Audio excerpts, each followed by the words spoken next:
Сабақта былай айтқан үйіңіз бар? Олай болса балалар сабағымызды бастамас бұрын балалар сәуір айындары біздің сәуір айындағы балалар еңбекқорлық пен кәсіби біліктілікті соның екінші аптаның дәйектесі балалар көп еңбек еткенге бақыт басым еді. Сол осы сөздеркіште мен біз мағынасын айтпайсыз, иә? Көп еңбек еткенге бақыт басым еді дегеніміз қалай түсінеміз? Аяғын қалай түсінеміз? Тамаша, жақсы. Аяғын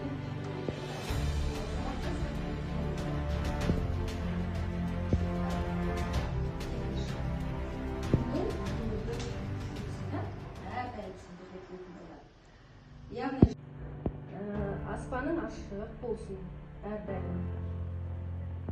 Келесі денсаулығы мықты болсын. Ең бастысы бабасының бизнес тілеуіне жақсы, әрқашан көңілді болып жүру керек. Ешқашан мұңаймаңдар, талабың таудай болсын.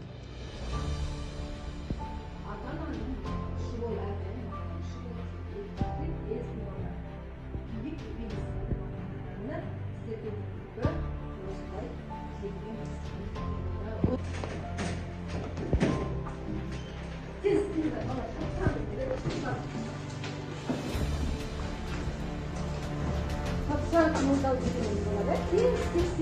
Оқушылардың дәптерінде күнгелер тұра берсін, тек қана оқу дәптер балалардың 10 балдық жүйенің есесіндер жазып, шынайы бағалайсыздар. Жақсы.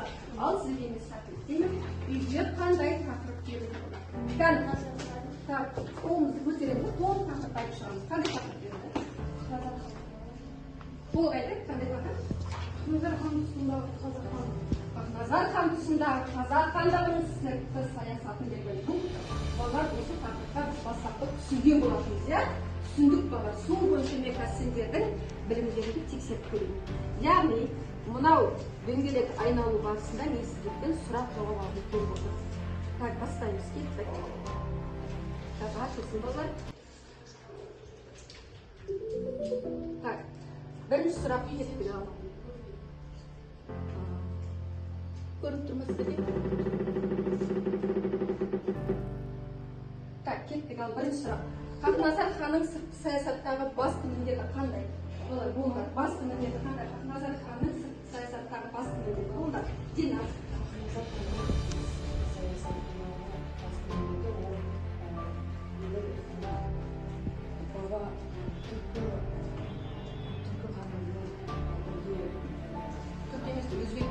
Орта Азия.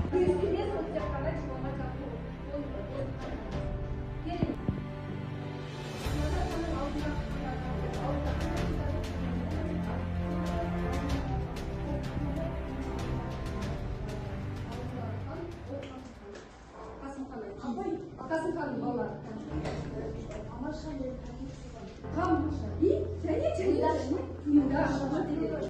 Қазақ хандығының территориясы қандай аймақтарды қамтыды балалар? Ал территориясына тоқталайықшы. Қандай қазақ хандығының тұсында қандай территорияны қамтыды? Қандай жерде аймақта қатырып кешті болды? Картада көрсетілді болады. Қандай аймақтар? Бұл кім айтады? Маған айтып кетіңдерші болды. Мынандай аймақ кеңейтті деп. Бұл кім айтады? Енді территорияны айтайық. Қалай айтамыз ол? Мысалы өзен көлдермен айтсаңдар болады, атаулармен айтсаңдар болады. Ол аралықтың солтүстік бөлімен жайық жер. Тамаша. Ең басты батыс, яғни маңайды өз кеңістігі. Өзен қауіпсіздігін қамтамасыз ету.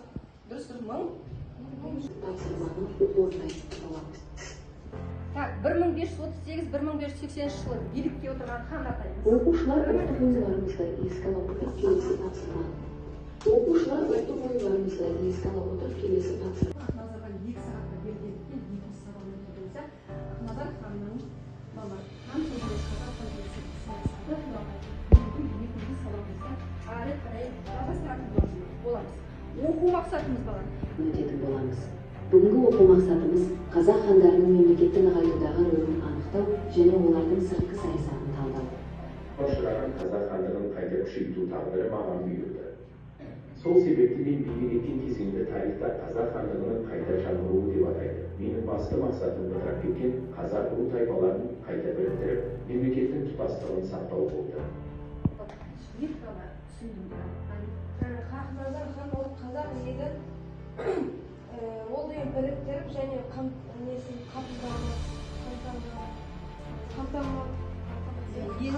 етті. Елді жерді біріктіре Біріктіре сыртта жаудан жақсы тамаша район. Хақназар ханның басты мақсаты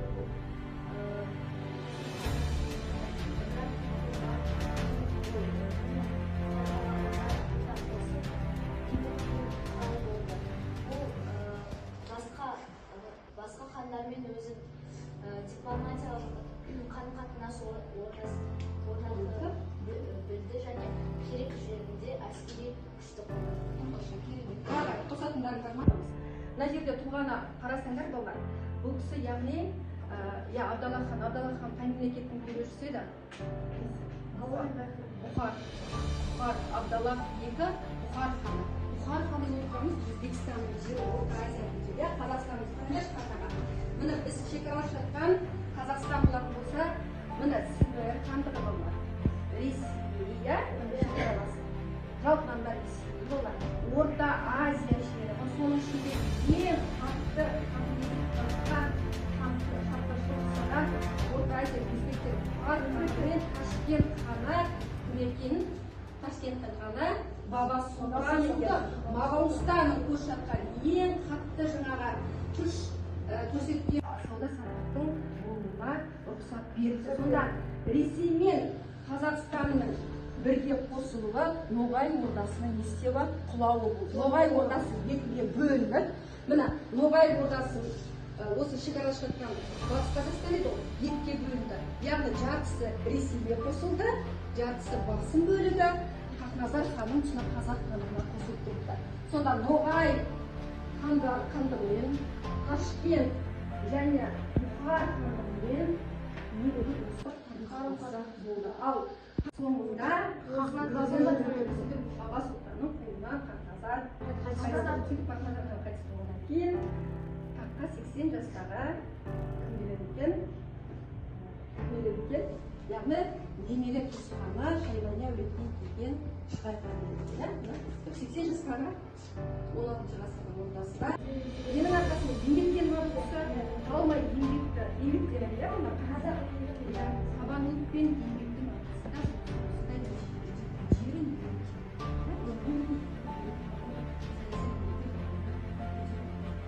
ал енді бірінші сендерге так екі жақты боласыңдар.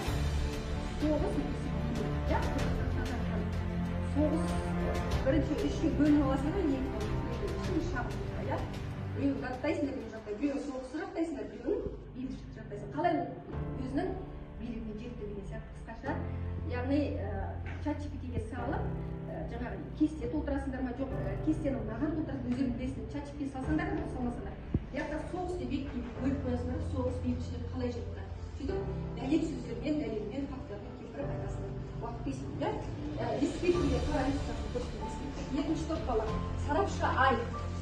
Яғни сарапшы ай дейді сіздерге мен жұмыс бере қарасармын. Яғни сендер дәл солай дәлелдеме, я?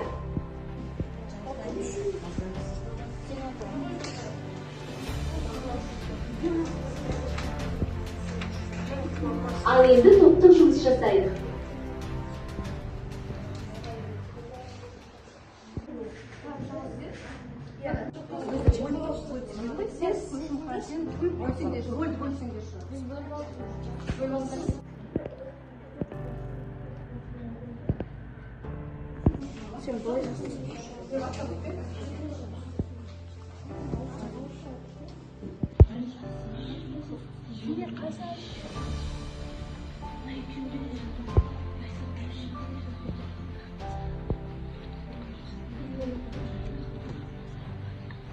Балалар қараңдаршы, сол дескрипторға назар аударамыз. Сол дескриптор арқылы бір-бірлеріңізді дескриптор ал десең 4 балл. 4 балл анық шынайы қоясыңдар. Я қатысасыз топтар. Ал бірінші топ шығарамыз.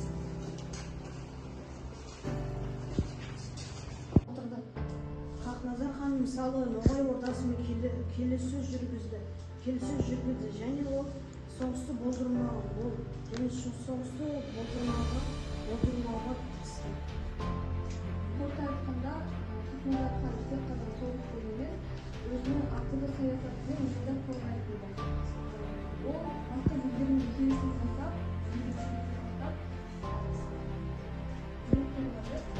ел сақтады.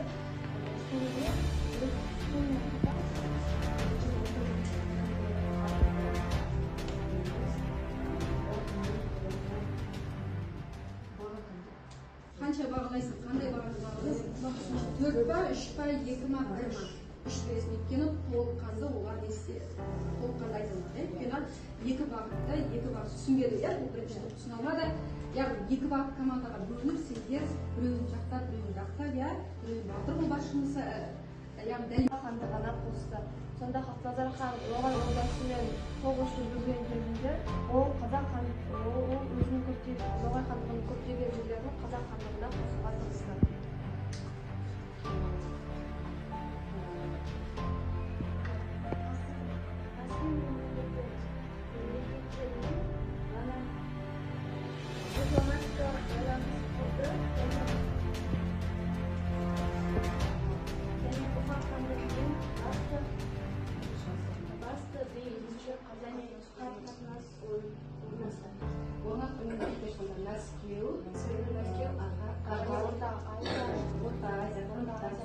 көршілес, қарым-қатынас жақсы орнатқан Мәскеу және де ноғай ордасы. Неде Хақназарды қорытындылайды? Ол Хақназар ол қазақ мемлекетінен ең көп отырған тақтағы бірі. Ол деген өзінің соғыс арқылы өз елін үлкейтті. Және ол бейбітшілік арқылы үш бала балды. Неге? Не себеп 3 балл бересің? Өйткені олар сыртқы саясатты бөліп 2 бағытқа бөлді ма? Бөлді, иә. Әр бағыт туралы, әр бағытқа шағы мысалдар келтірді ма? Келтірді, иә. Аха. Ары қарай не істей алды? Не толыққанды ақпарат бере алды ма, бере алмады ма? Берді ма? Берді ма? Сонда қанша балл қоясың? 4 балл қоясың да? Жақсы, келсін. 4 балл болса 4 балл қойылды, екінші балл. бұл келіссөз нәтижесінде Хақназар хан соғысты болдырмауға тырысты. Және де бұл қазақ хандығының күшеюіне үлкен әсерін тигізді. Хақназар хан тек соғыспен емес, дипломатия арқылы да өз басқа. Бағалар кім? Кім бағалайды? Айырым бағалайсың ба? Ағылшын бағалайды? Мен үшіншіға баға беремін. Картамен жұмыс жасау біздің балалар сабаққа нені білесіңдер, иә? Яғни Қазақстан тарихында, дүниежүзі тарихында біз үнемі бірімізбен байланыста болып картамен жұмыс жасаймыз. Сондықтан қазір мен Word платформасы арқылы картаны көрсетемін. Сол карта арқылы біртіндеп шығып картаға белгілесіңдер. Ал қалғандары отырып орындарында белгілесіңдер болады, иә? Қағазға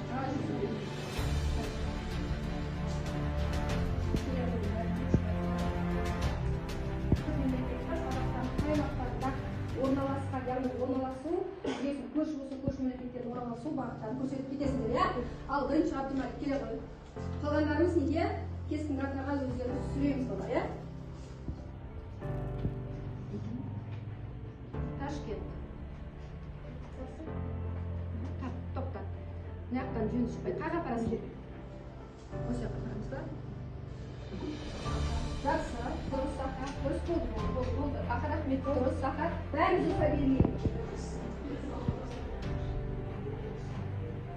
Сузай, қай жаққа барасың? Қай жаққа барасың? Мына жаққа ма? Мына жаққа барамыз, иә? дұрыс. Міне Моғолстан тамаша. Қазақстанның я оңтүстік аймағында. Так, келесіз, Айсара келе ғой. Так, келесіз, тез қимылдаймыз, уақыт тығыз. Ноғай. Ноғай қайда барасың? Көрсетші. Тамаша, керемет, жарайсың. Тамаша, аха, келесі бар. Әли. Дұрыс болса барлығымыз өз есепті бағалап Қасым Сағатұлды өздерінде Қасым ханды, иә? Қандай хандар? Иван Грозный нәсілінде, иә? Мемлекетінің патшасы. Өзіміздің ақалымыздағы әкесі Хақназардан емес Қасым хан. Мен әрім өзім біледі. Екінші Абдала. Моғолстанның ханы Әбдірайш. Салсыздарға олардың өздері білетін жұттар өздерін тез етіп, екі минутта тез етіп салсыңдаршы. Ұқсастықтары және айырмашылықтар. Әбдірашид, аха, келсіңдер.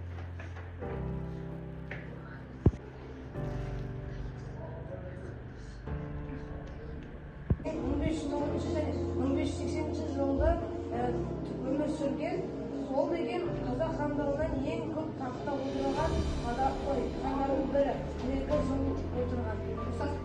Ұқсастықтары екеуі де қазақ хан болған. Және екеуі де қазақ хандары, қазақ хандығының жері сөйлейді. Мамаш хан қанша жылғана тақта билікке тұрды? Аз-маз ғана, иә? Аз жыл.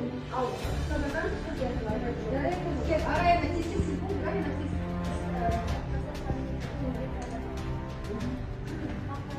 Қазақстан тарихына шекетті, құдіретті және құдіретті билеуші ретінде енді. Ол өз тақта 42 жыл отырған. Сөйтіп қалды және өз халқының табыса алмады. Ал ортақ екеуі де қазақ хандығында. Деректерге сәйкес жылы Асыл ханнан кейін оның орнына Мамаш отырды. Мамаш 1522 жылы шайқастарында бірінде қаза болды. Яғни екеуі де хан болып саналады және екеуінің өлген кездері бір кезінде Жақсы, тамаша, керемет. Сезім, екеуің айтыштарыңыз сезімге бермеді. Жақсы, балдар енді уақытыңыз болғандықтан өздерің жасасаңдар, балдарыңызды қойып отыра беріңдер. Келесі бекіту сұрақтарына назар аударайықшы ғана. Тест сұрақтарына қысқаша тоқталамыз. 16 ғасырдың ортасында Хақназар ханмен достық және әскери одақ туралы ант беріскен келісім жасаған өзбектің билеушісі Мабасұлтан. Абдалла, көрінде қақыл, Абдалла. Келесі. Келесі Ташкент билеушісі. Так, ой, келесі. 16 ғасырдың Хақназар ханның кезінде қазақ хандығымен саяси қақтығысқа түскен елдер оңдар тез. Так, оңдар тез. Өзбек, Моғолстан. Жақсы, келесі. 16 ғасырдың 20-30 жылдарда таққа отырған Жәнібектің ұрпақтары. Так, келесі. Хақназар хан өлімнен кейін оның ұрпағы бұдан былай хан басында өздерінің аттарының астына басында түстерді жасыл түсіндік деп